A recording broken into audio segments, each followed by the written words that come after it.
Hey, how y'all doing? It's Sharonda, and hey, how y'all doing? So, I'm here with my monthly wrap up of books read for the month of June. And quick question before we move forward. If you respond, just leave a comment.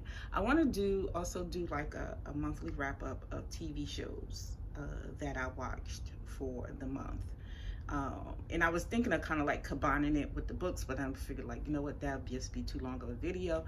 So I thought maybe I'll separate them. So let me know if that is something that you guys would like to see here. But anyway, let's get into this thing, shall we? Okay, so happy June, happy summer. How's your summer going so far? Mine's, I'm very goddamn tired because a girl took on a second job, and yes, I'm very goddamn tired. Saturday, because today's Sunday, shit, see? Saturday, I slept all damn day. Like, I got up at like 5, shit, might as well say 6 o'clock. I got up at like 5:55. I was like, oh my God. But yeah, but anyway, let's get into these books. All right, so the first book was actually part of my May wrap up, but I forgot about it, so we're gonna make it for June. Okay, and that is Second Chance with a Demon by Chace, Verity. This is one of the books in her Loved by a Demon series. Which number is it? I don't know. I'll note it in the whatchamacallit section. Okay, but I like this book. I thought it was cute. This is a paranormal romance. This is also a queer romance, lesbian romance, okay? And I like this book. It was really, really cute. So what you have here, you have Crystal, who is a game developer, overworked, stressed out, tired, okay? She likes her job. She just does not like the company she works for, and she hates her boss, okay? The lady is stressed. So what happens is, in this book, Crystal gets revisited by a demon that she was in love with when she was in high school, that she met and was in love with in high school. Mina returns. Mina is a fire demon. As I said, her and Crystal met when Crystal was in high school. They became like good friends, and then girlfriends eventually. But Mina had to leave because in the author's world, some demons cannot stay in the human realm for a long time. They have to return back to the demon realm to recharge, basically. And that's what happened with Mina. So when Mina left when Crystal was in high school, Crystal pretty much had a goddamn breakdown. Parents thought she was crazy, sent the damn girl to therapy, okay? So now that she's an adult, she is still, she's just trying to get her life right. And Mina returns. And she's just like, nope, nope, nope, nope, nope. You ain't supposed to be here. My therapist told me you're not supposed to be here. You ain't real, girl. What you doing here? But Mina returns. And I feel like Mina returned at a time when Crystal really, really needed her, because Crystal, she was firm in her work, but she wasn't as firm as she needed to be. Like, you can tell, like, especially with the company that she worked at, that people kind of like ran over her, talked over her, things like that. And she really needed to leave that place of work, but she didn't, because she eventually, what she wanted to do was break off and, make her own company where she was creating these games that she loved to play, that she wanted to, really invest in and stuff like that. So I understand, like, in real life, you get comfortable somewhere, you're worried about job security, you're worrying about who gonna pay this damn mortgage, who gonna pay these bills, you know what I mean? So that's where Crystal was at. Like, she really wanted to branch off and create her own thing, but she was like, girl, financially, how I'm gonna do all of that, especially with a new business. But anyway, Mina comes back, and you can see Mina basically like trying to get Crystal to like understand that you need to do your own thing. Like, you're not happy. Why are you not happy? It was a part in the story where she pretty much burnt the goddamn office down, because she was like, my girl is not happy, and if my girl ain't happy, ain't nobody gonna be goddamn happy. Let me go over here and burn this place up. not the whole office, but but it was a cute read. Mina makes the story very, very interesting. She's funny, she's quirky, and she's trying to learn like human terms and stuff. So her saying things kind of like deadpan and Crystal having to explain things to her, it makes the story very interesting.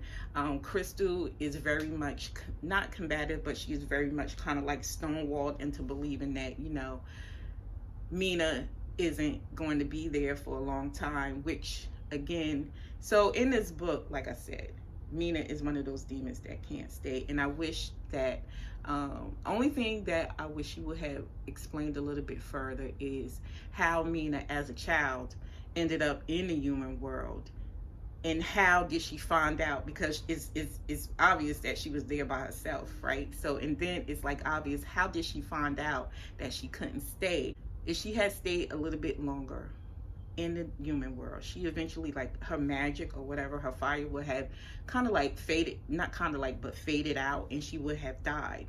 So that's why she had to return to the demon world. Crystal was more upset because it's like, you didn't tell me, you know what I mean? She had to leave immediately because child was pretty much on her last breath. Okay, so I wish you would have like broken that down or explained that a little bit more on the story. But outside of that, I liked the book. It was a cute read. So if you like paranormal reads, especially with demons, definitely check this book out. It's really, really cute. Crystal is a little, like I said, she's a little bit stonewall. She's really trying to not like believe that Mina is here for a long time, but Mina eventually convinces her that, hey, I love you, I want to be here with you. Now look, I can't stay all the time. Sometimes I gotta go back to the demon world and recharge, but girl, I'm here for you. I'll come here, I'll work a job, I'll do whatever I gotta do to make you happy. Like, it was really cute. So I like this. It was really, really cute. She has a whole series. I think I read the first book in the series. She has another book, which is another queer romance that just came out. So I can't wait to dip into that one too. Summer reading list is looking real juicy, honey. So next book is Somebody's Forever by Robbie Renee. I did not like this book. This is a continuation of the first book, which was Somebody's Wife. And basically you have a continuation of Gemma and Ezekiel's story, where in the first book, Gemma basically got a divorce from her husband, her lying cheating husband, who now has an outside baby, and she hooks up with Ezekiel, who is provost of the college that they all work at. So basically, I feel like in this book, we should have just gotten a continuation of Gemma and Ezekiel, the progression of their relationship, because they were going through so much, especially with Gemma in the first book. And we basically, in this book, we just got the same thing that was going on in the first book. And it made it such a uninteresting read, because I was like, this could have just all been a part of the first book, because if we're going to get Gemma still being like, oh, I don't want to get caught. It's like, you're fully divorced. What do you mean you don't want to get caught? And then we had to deal with the whole situation of her grown-ass child not dealing with her parents getting a divorce. I was just like, oh my God. So it was just not a likable read for me. I just wanted some type of growth of the relationship that was going on between Gemma and Ezekiel. And I wanted this lady to be happy, because she spent 20+ years of her life trying to satisfy her parents and her ex-husband and her child. Why are we getting this in the second book? Like, anyway, I did not like it. I was just like, girl, what is we here for? But because I was just like, you got this grown ass man, y'all go on vacation, and I'm not saying that it's not cool to go on vacation in another state, but you basically had this man go on vacation, basically buy a property in a whole nother state so y'all can go on a vacation, because you don't want to be caught out there with your man. That's your man. Girl, you ain't hiding me. You ain't hiding me. We too grown for you to be hiding me, okay? Ezekiel, no.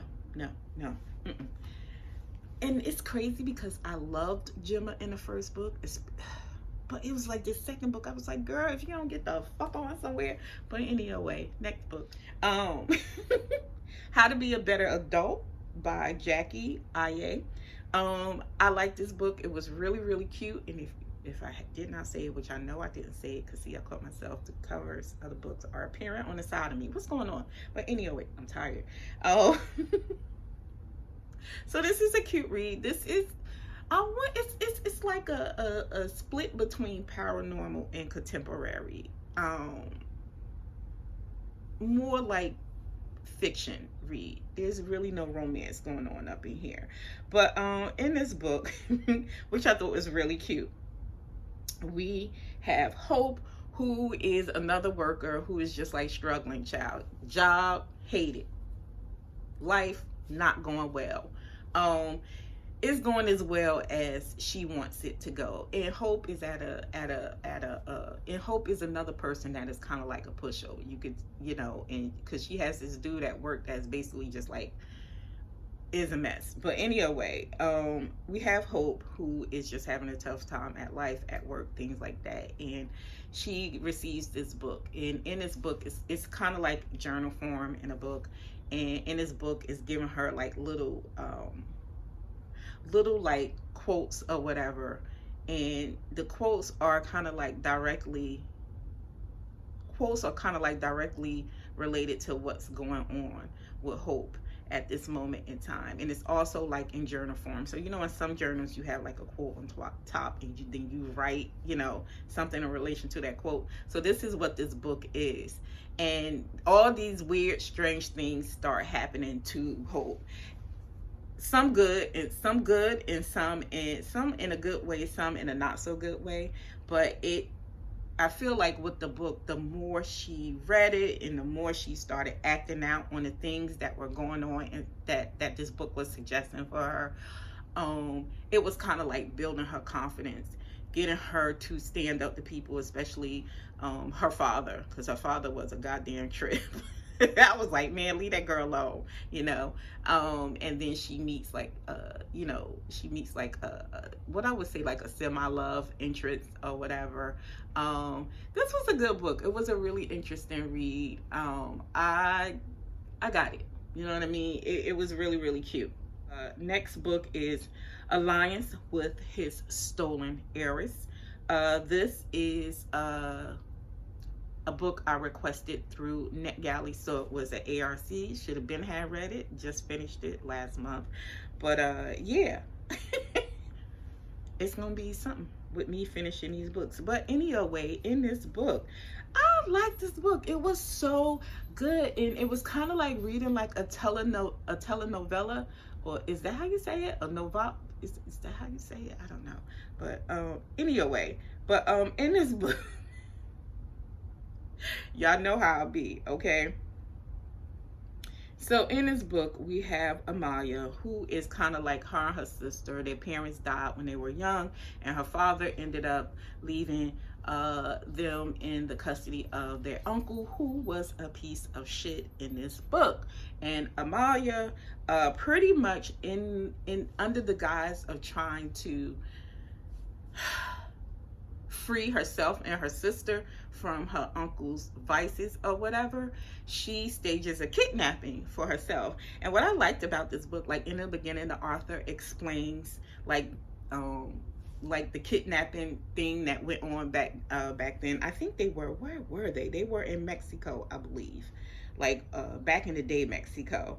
And so anyway, she explains like the kidnapping and stuff like that, how, you know, rich people would get kidnapped or arrange their own kidnappings and stuff like that. But anyway, Amalia ends up arranging her own kidnapping. She runs into Julian Fuentes, and she just automatically assumes that he was kind of like some vagrant or whatever, like, what are you doing around in this area, whatever. And she pretty much convinces him, you know, she doesn't convince him too much, but, you know, she pretty much asks him to help her stage this kidnapping. And he does, because when we go inside the story, that's when the kidnapping actually happens or whatever.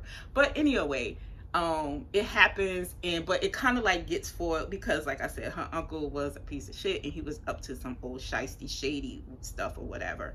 And Julian is kind of like in his own kind of predicament. He has like this strained relationship with his with his father. And you would think, and that's why I wanted to say, like, with Amalia, she just thought, like I said, he was just like some, you know, some low brow person or whatever. But Julian actually came from a very wealthy family. Him and his father has like a strange relationship. And he has this cousin that is just like a piece of shit along with the father, whatever. It's basically like the cousin fell in line with what the father was doing and Julian didn't. So it's kind of like this friction between them or whatever. But anyway, you know, during this kidnapping phase that Amalia is going through with Julian, she, you know, there's this attraction, this instant attraction between them, and they kind of like have this, you know, little fling while during the kidnapping stage or whatever. But they're also finding out information about Amalia's uncle and how he was pretty much trying to marry the girls off for money, especially her young sister, like. But you know, and then kind of find out that her uncle has ties with Julian's father and stuff like that. It was crazy. Only thing is, Amalia got on my nerves because I was like, you asked this man to kidnap you, and then it was so easily for her. Like, I get being surprised, like, oh my God, my uncle is in cahoots with your damn father. Like, did you know? And it was like, you know, she was like trying to accuse this man of like, did you know about all of this? Did you set me up? It was like, girl, you didn't know this man from a can of paint. You came out your house, saw this man who you thought was like lowbrow vagrant or something, and you asked him to kidnap you. What? Like, girl, get a grip. But because I was like, Amalia, please, okay, like, girl, please. But it was a cute read. I liked it. Love, again, y'all, this is our word here on my channel. What is it? Chemistry. That's right, chemistry. Okay, so I like this book. I love the chemistry between Julian and Amalia. And Julian was such a magnetic type of a character, right? And you saw like his struggle between him trying to, like, you know, get it together with his father, but child, it just wasn't happening, whatever. But at the end of it all, we get an HEA. Lovely read. I like. Next book is the Prince, the Merfolk of Triton. Okay, this is by Nia Jolove, who is a new to me author. I saw this book pop up on Kindle a while back, and the cover, you see this cover, right? Freaking gorgeous. And I read the blurb and I was like, oh, this sounds interesting. So it was sitting in my Kindle TBR for a long time before it was actually released.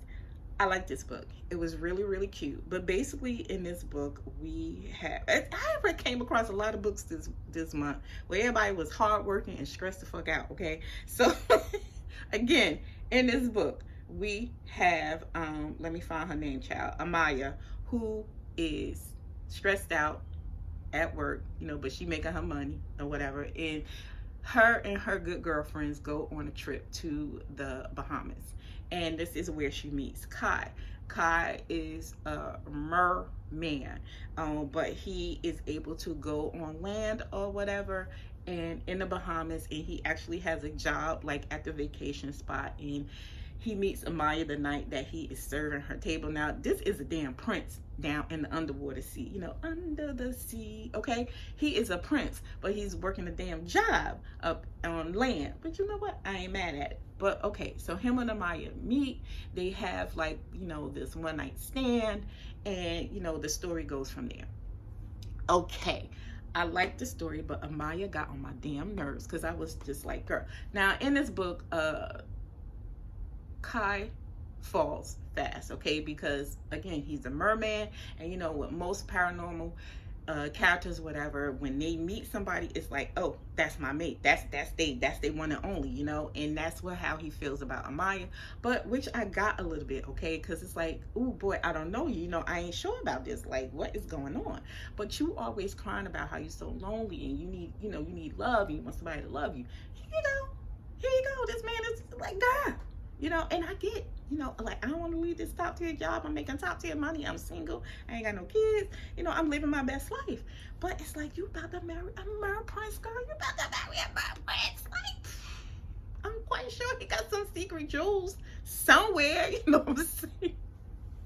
Because it's like, you know, But she was giving a lot of pushback because once they met and, you know, they had that one night stand, Kai was like, oh my God, she's the one. This is it. And then the other thing with Kai is like his father did not want to mingle with the human world. He wanted the mer people to stay separate from humans because he was like, boy, humans is dangerous. We don't fuck with them people. Why you fucking with them people? But Kai did not feel that way. Kai felt like, you know, at some point in time, we're going to have to like commingle humans and mer people and stuff like that. But for the most part, this was a cute read. Really, really loved it. Amaya and her friends were very much cute. They all had their little partners, you know what I'm saying, when they hooked up on the island or whatever. But, you know, Amaya just happened to hook up with a mer prince. Lovely read. I always start recording when the battery is like low. I don't know why I do that, but anyway, lovely read. Really enjoyed it. If you love paranormal romances, especially getting a story from Merman's perspective, really check this. Next book is Some Kind of Love by Elle, Wright. I put the review for this book up on my Instagram page, and somebody was like, girl, I was struggling with the trying to figure out what the title of the book was. It's a bit of a struggle, but I got it. But basically in this book, we have Taylor, who is a wedding coordinator, and she has a crush on her brother's best friend. It's kind of like those vibes from this story, you know, a best friend with the younger sister, and the younger sister has a crush on the brother's best friend. But it's kind of like found family in this book as well. Like they all grew up together, so Taylor has always had a crush on Keon. Keon's kind of like the grumpy, like because at a young age he has a brother, and their parents died when he was very young, when they were very young. So he took on that kind of like, it's just me and my brother. He took on kind of like making sure everything was okay for him and his brother growing up. So he was kind of like grumpy. He was very much to his business. He had time to be playing games and stuff like that. So basically in this book, you have it where Taylor and Keon hook up. It was a cute read. I like this read, very funny. We have some return characters from another series of hers. I love Elle Wright's writing. I think she writes very, very romantic romances, you know what I mean? She just makes it so interesting. And then with the funny moments, because there are some really funny moments inside of this book, especially because we have a wedding going on inside of this story. Keon's younger brother is getting married and nobody likes the bride because she was a piece of work, okay? But yeah, it was a very cute read. But what was going on between, it was very cute, what was going on between Taylor and Keon, and you can see them both, especially Keon, kind of struggle with their feelings because of, the brother, her brother, his best friend. So it's just like, child. But it was a very cute read. Really, really loved it. Check it out if you like. And this is a prequel to a series that she is coming out with. Majority of her books are not in KU.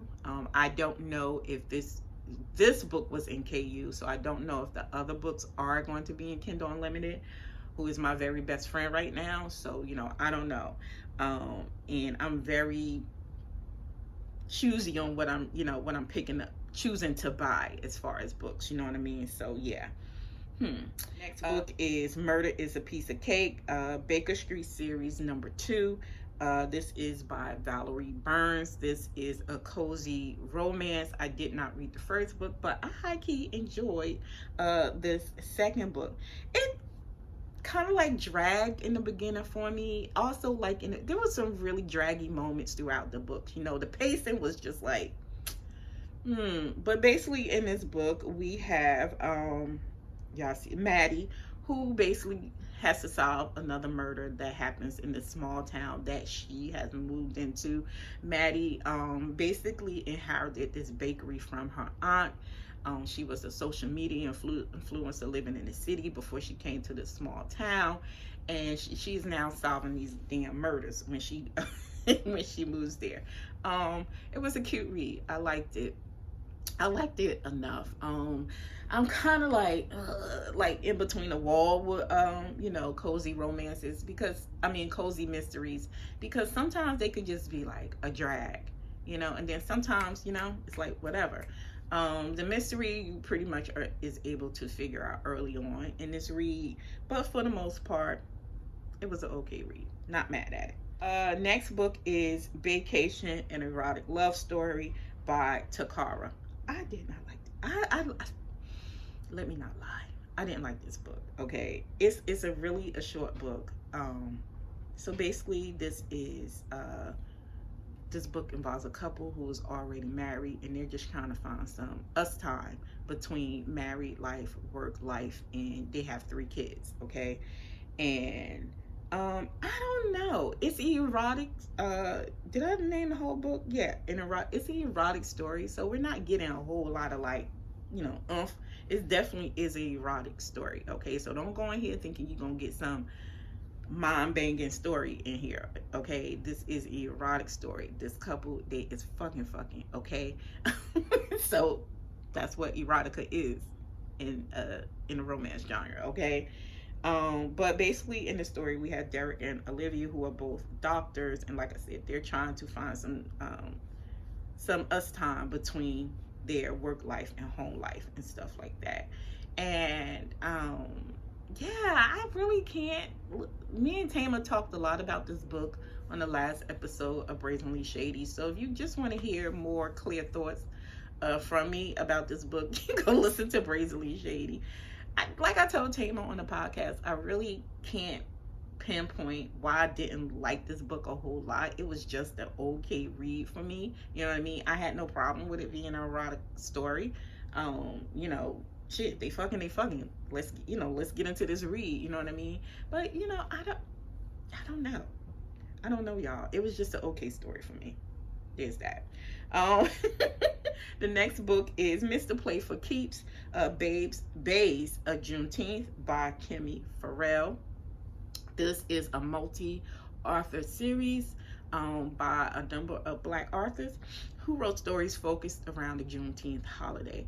This was a very good book. I high-key enjoyed this book, even though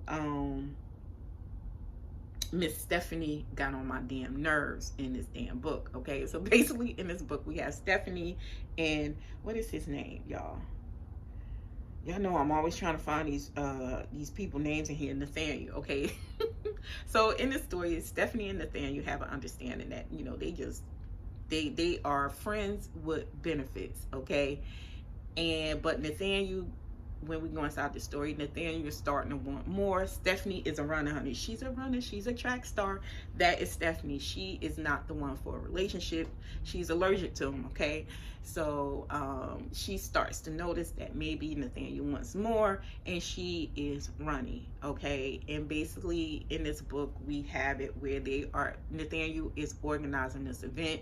He's in DC, and also with this series, the men in this series, they're part of an organization called Mr. Black Organization, but with each book we're in different cities and stuff like that. Okay, makes sense. All right, so Nathaniel is in DC, and he's organizing his event in the DC area. So Nathaniel and Stephanie meet because they are best friends of the 2 friends that are currently together that got married, okay? And Stephanie actually lives in Florida, so they also have a long distance situationship, okay? And she occasionally comes to DC to check up on her friend, who is now pregnant and also whiny, okay? But so we go through the motions of Stephanie not wanting to be in a relationship with Nathaniel for her reasons. She had from her previous relationship, she had a bad breakup, so she's just like, I don't know, maybe like in the future, but right about now, I don't know, you know what I'm saying? And it was with the understanding that, like I said, her and Nathaniel went into this thing with the understanding of this was just gonna be what it was for what it is right now. But what worked my nerves with Stephanie was like, we saw Nathaniel was very upfront with Stephanie with what he wanted, and you could see in this book where this lady was feeling this man. She wanted more out of the relationship. Why she kept running, I don't understand it. This is another book that Tama and I talk in depth about on Brazenly Shady, so you can also again go listen to that. But child, I was like, Stephanie, if you don't get it the goddamn together, okay? Very cute, very funny moments in this book as well. There's a tragedy at the, not too much of a tragedy, because in this book, Stephanie's grandmother gifts her a space where she can run her business, get her business up off the ground. And when we go inside the book, it is off the ground, it is running, she's doing her thing, you know, boss bitch, okay? And you know, at the end we have a fire.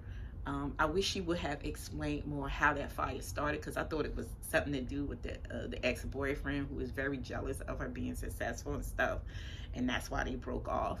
But anyway, I wish she would have went more into depth, like how the fire started, why the fire, and why did we have to have a fire in order for her to realize, like, oh, maybe Nathaniel and I can be in a relationship. Like, Stephanie, girl, please, okay, like, please.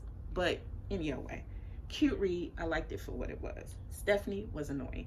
And last book for June, we have Unhand Me by Gray Huffington. This was a cute read. I liked it. I'm not going to go into much because me and Tama are going to discuss this book on our next episode of Brazenly Shady. So basically, we have this book, Ember and Judah, who are childhood friends. They got together behind their parent, or her parents' back, mainly her dad's back, when they were in high school. She kind of like pushed up on him first, because Judah was like, girl, I ain't trying to keep my hands to myself, okay? But they end up, you know, getting together. She was like, he was like her first love or whatever, and they were messing around with each other all through her college years and stuff like that. And Judah is being primed to take over their dad's, you know, his dad's business. They're into the weed game, you know, not selling it, but you know how everybody is buying up all these weed stores and, you know, investing into stuff like that. So anyway, but so Ember, so basically in this story we have it where, you know, Ember and Judah, like, why they ain't together, why they never got together, I don't know. It was just like always like, our parents, you know, what would my parent, you know, what would my dad think, da da da da. And then on Judah's side,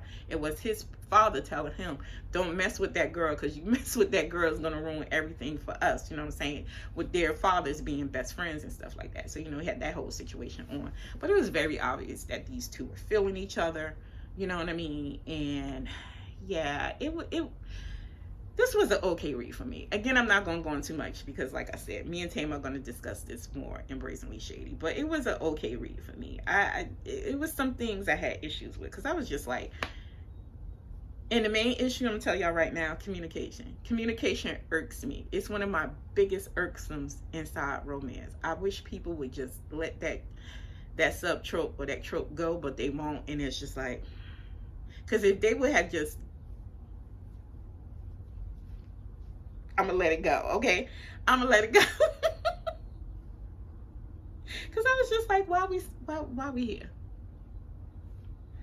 But anyway, as a I'm looking down because I'm trying to get to something. Okay, as a bonus book, I'm going to add Sheep's and Wolf's, The Wolf in Sheep's Clothing, Book 1 by Rune Hunt. This is a monster romance. I am currently reading it, okay, but I'm making it part of my June TBR because I started in June, but since I started this second job and I'm tired as hell, I haven't had a chance to finish. And this is, most of these books that I read for June are pretty much novella length books. I should have been finished this, but a bitch is tired, okay? But anyway, Wolves in Sheep's Clothing, I am liking this book a lot. It is a monster romance, it is reverse harem romance, and basically we have the girl where she is having relationships, sexual and physical relationships with orcs, okay? And I'm here for it, and I cannot wait to finish it. I will give y'all an update. I'll probably do a mini review for this book on this channel. Yeah, that's what I'll do. But I like it, so I'll be back with my full thoughts on The Wolves in Sheep's Clothing. Yeah. that is it for me. That's it for the month of my wrap up for June. I hope you guys enjoyed it. Okay, and until the next one, y'all know the drill. Later days. Bye.